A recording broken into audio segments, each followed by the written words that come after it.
Okay, now if anyone's just joining the recording and you wonder why we're so late getting started, 2:40, we have heater problems at the house here, and I called early this morning around 7. They said get somebody out today, and of course they got here, what was it, about 2:32 or something like that. So I had to pause in the class and run down and let them in and show them where the unit was and that kind of stuff. So he's downstairs and I'm up here now. All right, any questions? Kara said no. Where we are is chapter 4, higher order differential equations, and we're in section 4.3, homogeneous linear equations with constant coefficients. And I don't know, Kara, you've heard the thing about the registration effort, and you're not going to be here the next term anyway, so I'll postpone that until someone comes in who has not heard that and maybe who will be here next term. So if you'll remind me of that, I'd appreciate it if someone else comes in. All right, so we're in, like I said, section 4.3, homogeneous linear equations with constant coefficients. And last time we finished examples 1 and 2 on page 137, and we were just at the bottom of 137 here. Goodness, I'll catch my breath in a minute. And it says 2 equations worth knowing, okay? Here are a couple of equations you run into a lot in physics and engineering. One is y double prime plus k squared y is equal to 0. Okay, and the other is very similar, y squared minus k squared y is equal to 0. Now, the first of the, oh, here comes somebody, but I can't see who it is. It's Jesus. So we got Jesus here. So we got the top of the alphabet and the bottom of the alphabet, but we don't have the middle of the alphabet. So hopefully Jesus will be, okay, I guess he can hear me now. Jesus, have you been, yeah, you were present when I've talked about the advising and registration stuff for spring term. Were you? Yes, sir. Okay, so I won't repeat that because you're not going to be here in the spring anyway, you hope, right? Nope. Okay, good deal. Okay. Um, we're on in chapter 4, higher order differential equations, 4.3, homogeneous linear equations with constant coefficients, about the middle of page 137, right here saying 2 equations worth knowing. Okay, one of these is y squared plus k squared y is equal to 0. I mean, y double prime plus k squared y is equal to 0. The other is y double prime minus k squared y is equal to 0, where k is a real number, okay, in both of those cases.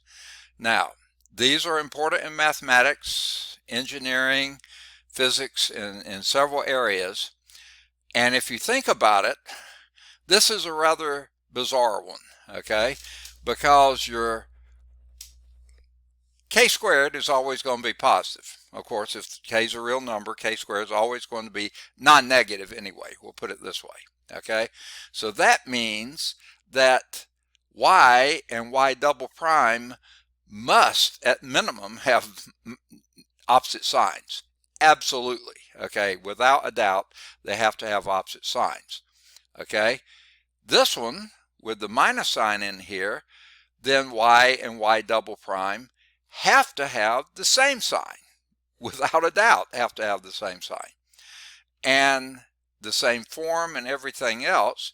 Well, this one we know is going to be, if you think about it very hard, would have to be an e to the mx, basically, okay? Whereas this one, okay, well, let's go back. Time out. Let's go back. If you go to our goodness, I go blank on the name of this. It's a C word. I want to say characteristic equation. I don't think that's it. It's the auxiliary equation. Auxiliary equation. If you go back to the auxiliary equation, this would be m squared plus k squared equals 0. Well, that can't be factored, okay?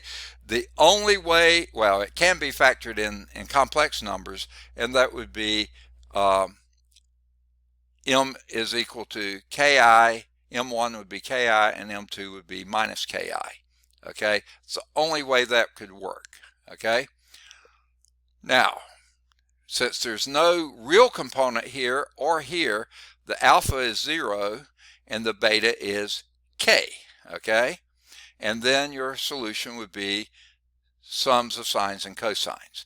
And of course, if you think about it, those are about the only functions we have that the second derivative would be exactly the opposite of the first derivative, because the first derivative of cosine is minus sine. Second derivative of that would be minus cosine. So those would be exactly the same functions but opposite signs. Same thing here. First derivative of sine is cosine, and the second derivative would be minus sine. So again, they would be same function, opposite signs. Okay. Now for this function, however, our auxiliary equation would be m squared minus k squared is equal to 0, and that would be e to the kx plus or minus k. Okay. And of course, what we said here, they'd have to be the same function, same sign, and that would be the e to the kx or e to the minus kx, because since you're doing a second derivative, e to the minus kx, first derivative would be minus k e to the kx, and the second derivative would be e to the minus kx would be positive e to the, it'd be k squared e to the minus kx, which would be exactly the same function. Okay, and if it's a positive, then it's even more obvious. So these are the two equations you get from that. So if you have the sum of a second derivative and some value, some constant times the original function, no first derivatives included, and that's equal to 0, you know you're going to have a sine and cosine answer. This one with a minus sign here is a e to the plus or minus k x. Okay. Now, here they come up with these supposed. Notice that if we choose C1 and C2 equal 1/2, and C1 equal 1/2 and C2 equal minus 1/2 in this one, you get these equations here. Y is equal to 1/2 e to the kx plus e to the minus kx if you chose 1/2 for both C1 and C2, or 1/2 e to the kx minus e to the minus kx if you chose the plus or minus 1/2, plus on one and minus on the other. This one happens to be, whoa, here's Ryan here. Okay, let me get Ryan in. Let me get him marked. So the top half of the alphabet jumps off to a big lead here, or a small lead anyway, with two people here in the bottom half, only one, and in the middle we're sort of blank. Okay, so Ryan, glad you're here. Now Ryan, I'm not sure that you've heard the announcement, but let me first find out if you even need to hear the announcement. Okay, are you coming back in the spring term, Ryan? Yes, sir, I am. You are. Okay, have you already registered for spring term? No, sir. Okay. Well, then this announcement's for you. Okay. The other two are not coming back. They're going to be transferring in the spring. So this is specifically for you and anyone else you know who is coming back in the spring and hasn't done so yet. I believe you folks have the administrators panicking like crazy, because obviously the spring enrollment is not quite up to par right now, And I think part of the issue is, and this is just my opinion, which doesn't really count for much, is that they haven't really done a great job of pushing the virtual advising center. Have any of you received emails or notifications or anything saying, hey, get on the virtual advising center and register for spring term? Now, maybe you have. I don't know. Have you? They told me that Boston State will be open today, for classes. Okay, no, it's not open for classes, but it is open for registration. And yeah, and that's what I'm getting at. Because they're panicking, they think they have opened it not just today, all week. Okay, well, let me say all week, Monday through Thursday. Okay, I don't think they're going to do it on Friday, but Monday through Thursday, they are going to be, they have it all set up for 9 in the morning until 7 in the evening. Okay, so you got lots of time to pick to go over there.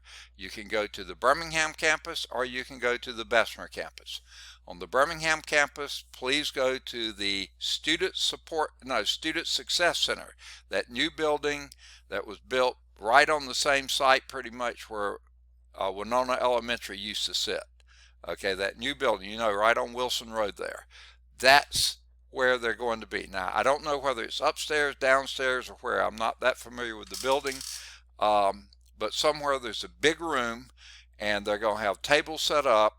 They're going to have plexiglass between the advisors and the students, and everybody has to have masks on. In fact, I have my mask right here because we have a technician in the house right now doing our downstairs heating unit is not operating properly, so he's down there working on that. I was a little late getting class started today because he came 2 minutes into class, so he's downstairs working on that, and he may be interrupting at some point to tell me what's wrong, or to get to the upstairs unit. So we want to just go and have both of them serviced at once.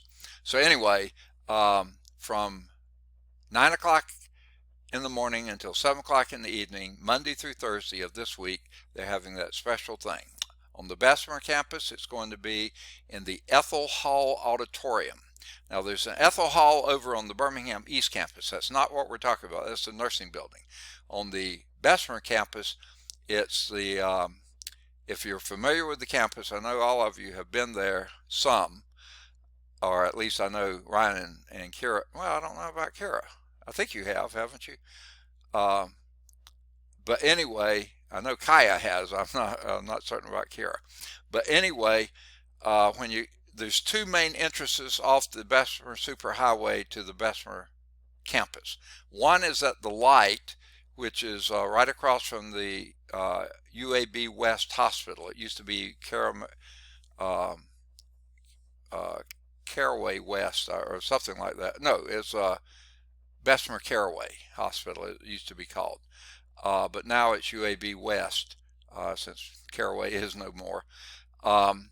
If you go in that entrance, you have to drive. When you get to the first fork in the road, one goes up to the A building, the other goes around the back side of the A building, circles the A building, and comes out in a big parking lot down at the bottom, and then to your right would be the Ethel Hall building. If you come in the second exit, or depends on which way you're coming, the one in between the Civic Center entrance and the light, if you come in that one, you go right into that big old parking lot down there, and then the Ethel Hall building will be on your left. It's about the newest building on the Bessemer campus, and that doesn't mean it's all that new, but it's the newest building there. Now, you park in the parking lot down below, but walk up around the building and then come in the main entrance. Because if you do that, when you come in the doors, the auditorium's immediately on the left. If you come in the parking lot level, there's several doors you can come in, but if you come in, you have to sort of wander around till you find either the stairwell or the elevator, and then go upstairs and then wander around a little bit more. It's not too big of a building, so you can find it easily to get to the Ethel Hall Auditorium. Okay, It's not really much of an auditorium, but it's a big room. And again, they'll have tables set up, plexiglass between the uh, advisors and the students, and everybody will be masked. Be sure you take your mask with you. If you don't, they may have some available that they will issue you, but you will not be able to enter a building without a mask on. And they'll also take temperature and all that kind of stuff. So that's happening all this week. Now, in my mind, better thing would be sign up in the virtual advising center and find out what you need to take. Get with your advisor, any advisor, and then you have to register yourself. Even at those face-to-face things, the advisor cannot register you. You have to get on this new banner system by yourself. Well, they can be there and help you out, and that's the advantage, I guess, of face-to-face. They can be there to give you suggestions, okay? But it's less risky if you do it through Virtual Advising Center. But do it one way or another. Get registered this week if you can, if you possibly can. And then pay as soon as you can, especially if you're on financial aid. Please don't hold off. Go on and get the payment made so that you are guaranteed that seat in that class. Okay. All right. That's about all I got. Any questions on that or anything else? Okay. We are on in Chapter 4, Higher Order Differential Equations, Section 4.3, Homogeneous Linear Equations with Constant Coefficients on page 137, and that's where we are here. We were just talking about these two equations worth knowing, a second derivative plus a constant times the function, or a second derivative minus a constant times the function. Both of those equal 0 because these are homogeneous equations. The first one here, the k's would have to be, if you got to your auxiliary equation, m squared plus k squared equals 0, no real roots at all. Both are imaginary roots, ki and minus ki. Those would translate to y is equal to c1 cosine kx plus c2 sine kx. Okay. The second one, on the other hand, would be m squared plus minus k squared is equal to 0. That factors to be m squared plus m plus k times m minus k. So therefore, those would be m1 is equal to plus k and m2 equal minus k. And then you have this differential equation, c1 e to the kx plus c2 e to the minus kx. Now, they threw in, what if your c1s and c2s for the first equation are both positive, and the second equation, the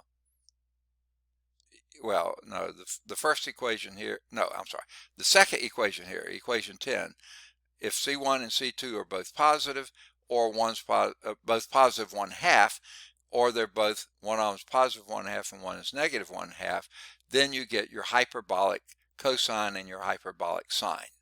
Okay, those are guaranteed to be linearly independent because these are guaranteed to be linearly independent, and these are guaranteed to be linearly independent. So I don't know what the big deal with this is. As far as I'm concerned, I'd rather stick with the e's rather than hyperbolic sines and cosines. However, if your major or your area of study in the future loves and deals with hyperbolic sine functions, and they have nothing to do with sine and cosine, by the way, they just have similar characteristics, I'll put it that way, then you might need to learn those, but they're so much easier to deal with the exponentials. Okay, so anyway, the second form, if that is your situation here, these are linearly independent, and on any interval of the x-axis, this form rather than this one, if that the arbitrary coefficients were not arbitrary but plus 1/2 and minus 1/2, then this goes to a hyperbolic sine and cosine. And if they're other than 1/2, they still would head that way. Okay, If they're exactly 1/2, they're exactly hyperbolic sine and cosine. If they're anything other than 1/2, but I think they still have to be the same, then that would be hyperbolic cosine and hyperbolic sine. And again, to me, not worth it. Okay, just go on and use the ease. They're easier to remember and deal with than having to remember a whole new set of sign conventions and everything else. Okay, next topic, page 138, higher order linear differential equations. And nth order differential equations where all your coefficients are real, okay? Real constants, no variables in them, okay? Then you have to solve an nth order, nth degree polynomial equation.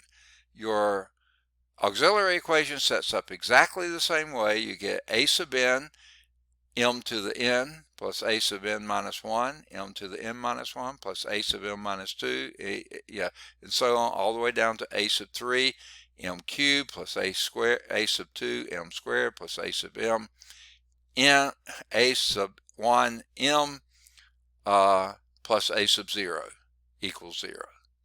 Okay? Well, if all the roots are real and distinct, then the general solution is going to be a series of e functions. You know, how would you say it? A linear combination of various e functions, e to the m1x, m2x, m3x, and so on. Now, that would be if all the roots of m are real and distinct. It's harder to summarize what happens in what we were calling case 2 and case 3. Case 2 was with if you had repeated roots, and case 3 was if you had imaginary roots. Okay? But the general rules are sort of similar. Okay? Anytime you have one real distinct root, it's going to have a term just like this. If you had a repeated root, whether it was repeated 1 time, 2 times, 7 times, whatever, then it's going to be a lot like before. That could be a c2 x e to the mx or x squared e to the mx. As many repeated roots as you have, you just put that many more x's in front. So that is not a big difference, okay? If you have complex roots, they always come out in conjugate pairs.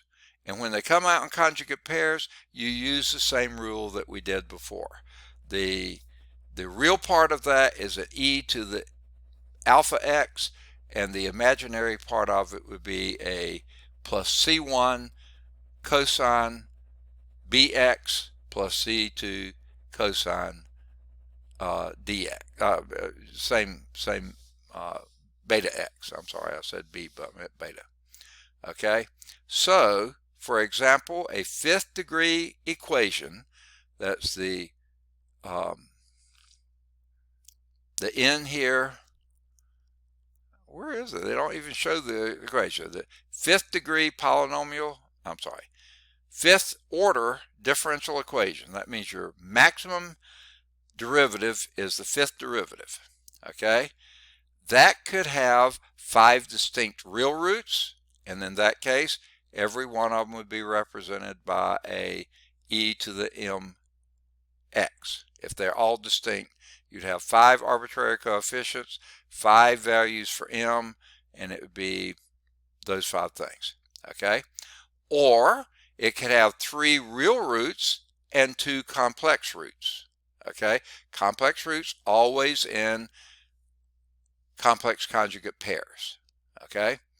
And if you have those, you know those are going to be sines and cosines, with possibly an e to the alpha x if it has a real part, plus times open parentheses cosine beta x plus c1 or c whatever cosine beta x, and c the next number c whatever plus 1 sine beta x. Or, and those 5 distinct real roots, they will have e to the mx's, okay? Or it could have 1 real root and 4 complex roots. Both of those complex roots will be conjugate pairs. So then you'd have 1, okay, follow this now, e to the alpha 1 x times parentheses cosine beta 1 x, or c1 cosine beta 1 x, c2 sine beta 1 x, plus e to the alpha 2x times c3 cosine beta 2x plus c4 sine beta 2x. Okay, so they always show up in conjugate pairs. Or they could have 5 real but equal roots. Okay, so let's say all of those m's turned out being the same number. Okay, or just a multiplicity of them. Okay, but if they all turned out being the same number, then you'd have 5 real roots. Okay, I'm sorry, they're going into all sorts of, okay, here's Ryan, must have had to leave and come back. Let me see if I can get him in. Okay, I didn't know he had left. The picture that y'all have up here is blocks the thing that allows people back in. So sorry, Ryan, I don't know how long you're waiting, but hopefully it wasn't too long.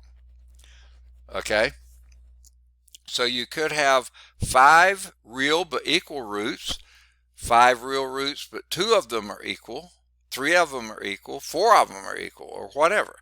When m1 is a root of multiplicity k, this is what I was saying before, of an nth degree auxiliary equation, that is k roots are equal to the same value, then you do e to the m1x plus, or comma, x e to the m1x, comma, x squared e to the m1x, comma, all the way up till you get to x to the k minus 1 e to the m1x. This part is the same as in all of them, but then you'll have the first one of these has no x, the second one has a single x, x squared, x cubed, up until you get to x for the k minus 1. If you have 7 real roots that are repeated, then you'll have up to x to the 6 e to the m1x. Okay. Now, here's somebody else. I think this is James, right? Yeah, let's let James in here. Okay. Now we have the top half of the alphabet is all here. We're only missing Jemanuel. And let's see, Jemanuel was here this morning in the, earlier afternoon in the Cal 3 class, so hopefully he'll be coming in too.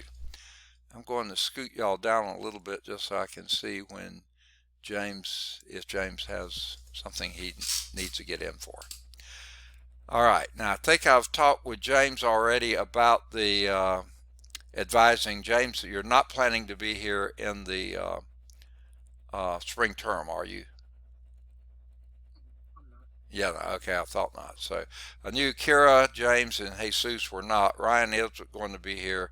So he's either going to go to campus for advising and registration this week, Monday through Thursday, 9 to 7, or he's going to do it online, one or the other.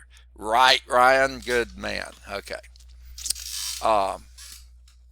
We're in chapter 4, higher order differential equations, and we're in 4.3, homogeneous linear equations with constant coefficients, and we are on page 138, higher order equations right now, and we're just about through with everything we were going to say.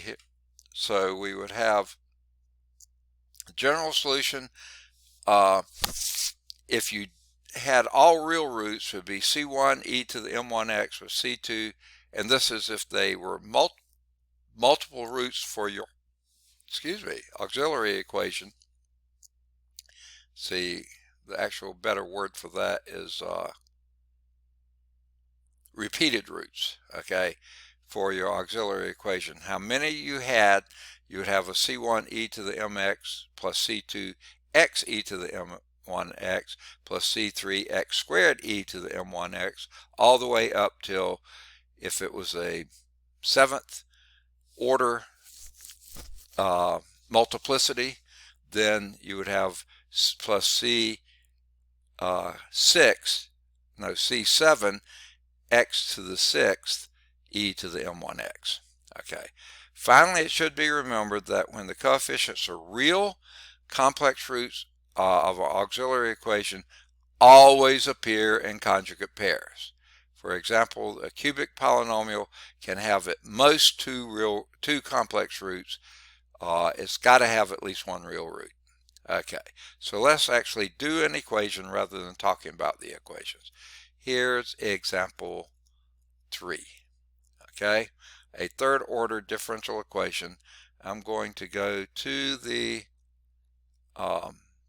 whiteboard and we'll go from there. Okay, now what I'm going to do here is move y'all to the right. Okay, I'm going to move this taskbar up and over to the right, and then I'll move my whiteboard. Y'all probably can't tell that I'm moving it, but I'm moving it as far to the left and up as possible to give me the maximum amount of white space on which to write. Okay, so example 3. Solve this differential equation. Y triple prime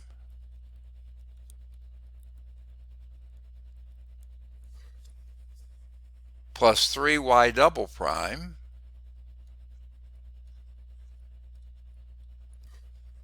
minus 4y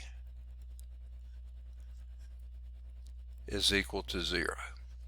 Okay, now first thing, and I like to write this down, the book usually skips it, but this is a third order linear differential equation with constant coefficients. Whenever you have that situation, your assumption is let y equal e to the mx. That's going to be your first guess, okay, and it's going to work. Okay, so let's see what we got. Now I'm going to skip some of the steps they do here, but this is their assumption. Okay, when you take the first derivative of this, you get m e to the mx. The second derivative would be m squared e to the mx, and the third derivative would be m cubed e to the mx. So this will be, oh, and here comes your manual. Speaking of whom, we've got, I think, perfect attendance today. Way to go, team. Okay. And Jemanuel, since you just got here, I assume you got your microphone working now. Before we get back to differential equations, let me ask this question. Are you returning to Lawson in spring term? Or are you transferring? I'm coming back. Okay, good deal. Have you already registered for spring term? Yes, sir. Oh, you have? One class for the spring. Okay, good. And you've already registered for that class. Fantastic. So I don't have to make the announcement. They do have a special, this week is a special registration week for spring term. I think spring registration was woefully deficient, so they were opening everything up. And so far you and Ryan, who now I think Ryan's still here. I can only see 4 names at a time, and I think you bumped him. So, but anyway, you are the only 2 coming back. Kira, Jesus, and James are going to go on and transfer. They're finishing their degrees this term. So just wanted you to know, in case you hadn't registered, they're having special registration on campus all this week, 9 in the morning till 7 in the evening, both campuses, Birmingham campus at the new Academic Success Center and the on the Bessemer campus in the Ethel Hall building in the auditorium there. So if you need directions or anything else, I'll do the best I can to share those with you. Okay. Now, and this is also to pass to anybody you know who hasn't registered yet, like you have. I appreciate that you have. Be sure to let them know this is the week that you can get it done almost face to face. There will be plenty of protection, mask, plexiglass shields, those kinds of things, but please take advantage of this time. Better yet, go to virtual advising and get the information, then register yourself. That's even safer. All right, we're doing Chapter 4, Higher Order Differential Equations, Section 4.3, Homogeneous Linear Equations with Constant Coefficients, and we're doing Example 3 on page 138, and there it is. Our assumption here, whenever you have linear differential equation with constant coefficients, here is your assumption. Let y equal e to the mx. And we just talked our way through it. Y triple prime would be m cubed e to the mx. I think the technician's coming upstairs, so I'm going to have to pause for just a moment. I'll be back with you in just a bit, okay? Hold on. Yes, sir, just say again. Sir, we couldn't. Oh, you couldn't, okay. Too bad, you would have known everything about our systems, okay? All right, here's where we were. We're doing example 3 on page 138, third order differential equation. We already came up with what y triple prime is if you take the first derivative of this, you get y prime is equal to m times e to the mx. The second derivative would be m squared times e to the mx, and the third derivative would be m cubed times e to the mx. So that's where that came from. And like I just said, then we got a plus 3 times m squared was, y cubed, second derivative of y would be m squared e to the mx. My writing isn't very good on this. Minus, and this 4 times y would be 4 e to the mx. Okay? And that's equal to 0, just like it is there. Well, guess what? E to the mx is common to all those terms. E to the mx is never equal to 0, so you don't even have to write it down. I just wrote it down this time just to remind you that's what comes out of it. So what's your auxiliary equation? M cubed plus 3 m squared minus 4 equals 0. Now, unfortunately, there is a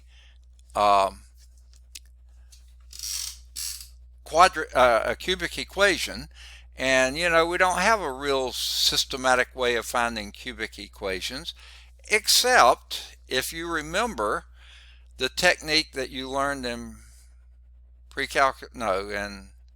let's see, which course was that? Yeah, pre-calculus algebra.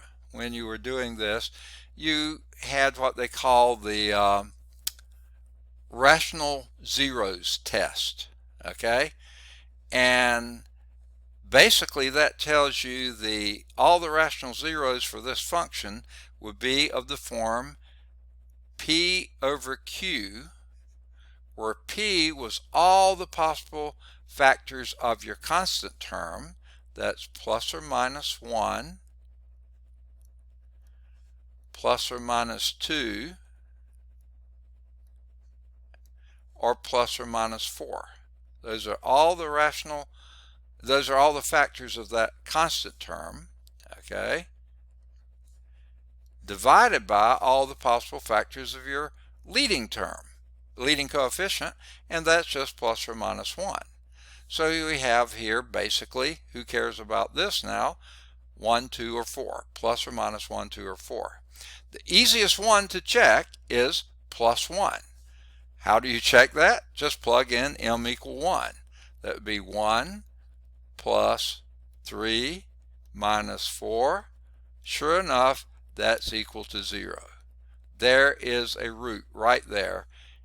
M is equal to 1. Okay? So the easiest thing to do now is synthetic division. I hope you remember that. Put the 1 on the outside and put your coefficients, and these are your coefficients, on the inside. 1, 3, but you're missing your linear term. So therefore you have to put a 0 in for that coefficient and then a -4 here. Okay? Then my little rule is skip a line, draw a line. I never read that in a book anywhere. It's just my little rule. Bring down the 1, and then you multiply. 1 times 1 is 1. Then you add. 3 plus 1 is 4. And then you multiply. 1 times 4 is 4. And then you add. 0 plus 4 is 4. Then you multiply. 1 times 4 is 4. And when you add, you get a 0, which means that is indeed a root, but we already knew it was a root. Well, why did we go through this? To find out what the quotient was. When you divided synthetic division this into that, what was your quotient? Well, now put your m's back in. That's m squared, reduce it by 1, plus 4m plus 4 is equal to 0. Because if this was equal to 0, this gives you a 0, this one had to be a 0 too. Well, I can look at that and see that I know that m is equal to, this is a perfect square trinomial, m plus 2 squared. Okay, so that means that it's m plus 2, and that's equal to 0. Check it out and see. Square the first, m squared, twice the product of the 2, well, the product is 2m, double that, you get 4m, and then square the last term and you get a plus 4. Well, what does that give you? M is equal to -2. Okay, but there's 2 of them. It's a multiple root. So here are your solutions. Remember, here's your form. That's why I like to write this down. The first one is y is equal to c1 e to the m1. Let's just call this one m1. That would be e to the x, plus c2, and let's call this one cm2, e to the -2x. Okay, now the third one would be, because this is a double root here, you would have a e to the -2x again, but that's not linearly independent. How you get that is by doing c3 and then adding the factor x, e to the -2x. Now you have your 3 independent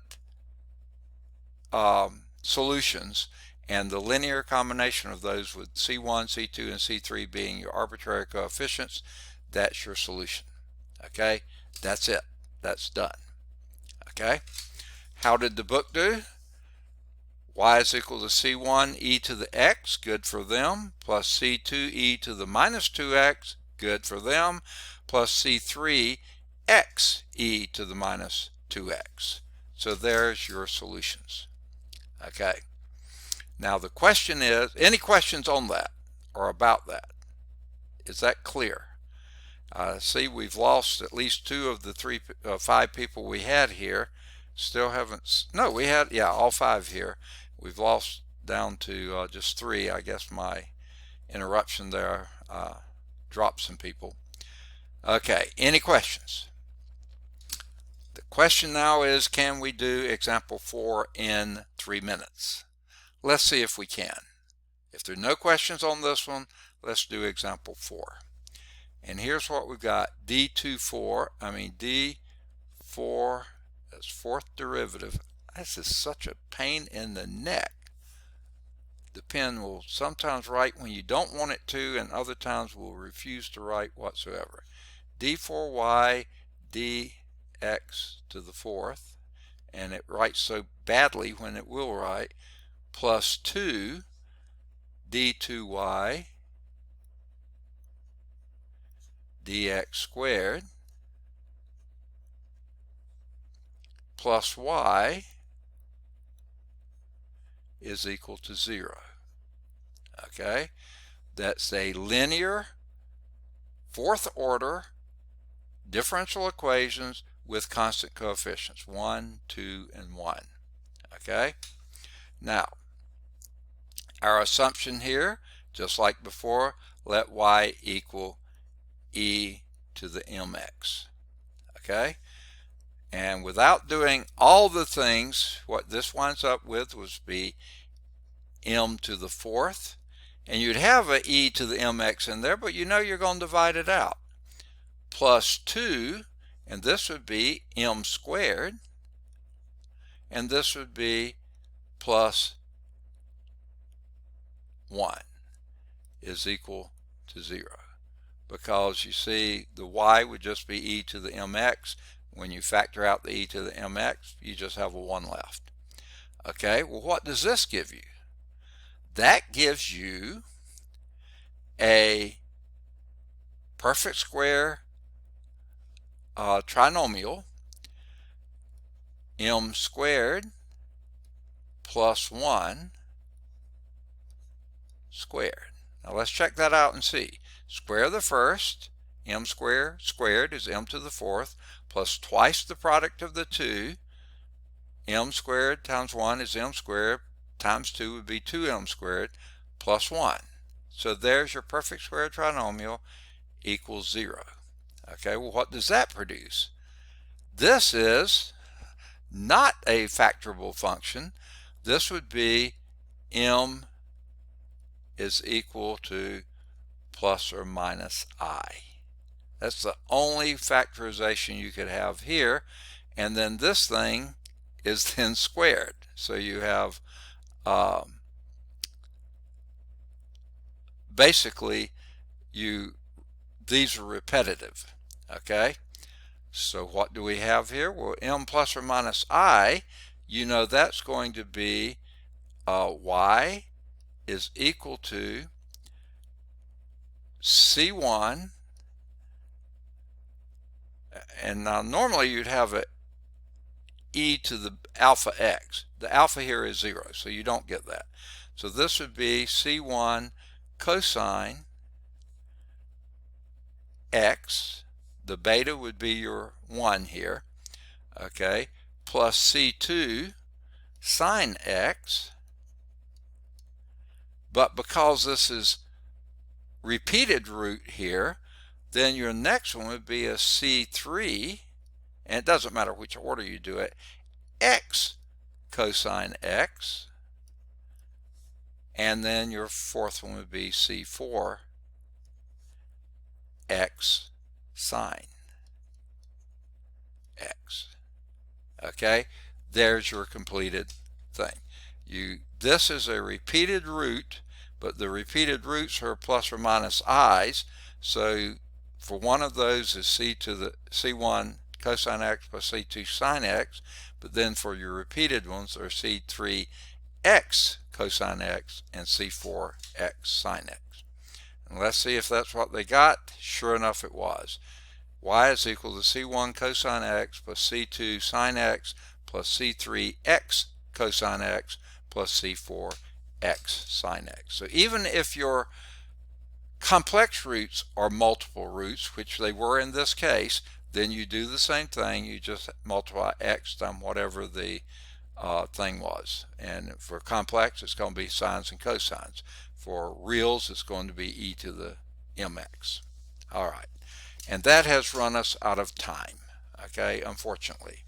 So what we're going to do then, sorry about the interruption in the middle of class there, actually sort of toward the end of class, and I'm sorry it took so long, but we'll pick up with this statement at the bottom of page 138. Example 4 illustrates a special kind. I think I've already talked about that, but just to make sure, we'll go with that.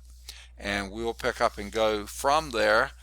Let me also Yeah. Okay. Give you some homework exercises. We almost finished 4.3. We would have finished, I think, had I not had the interruption. So do any of the odds 1 through 13 that are in the back of the book. And I think you can do any of the odds 15 through 27 that are in the back of the book. Now, if some of those start giving you problems, hang on, we'll do a few more of those next time. Then we'll do some initial value problems, and that's,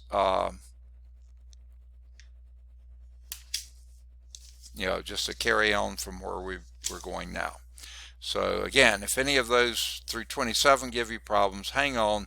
We'll do one or two more examples. I think we've only got one example left, and hopefully you'll be able to follow that. Any questions before we move on? Yes, sir. All right, good deal.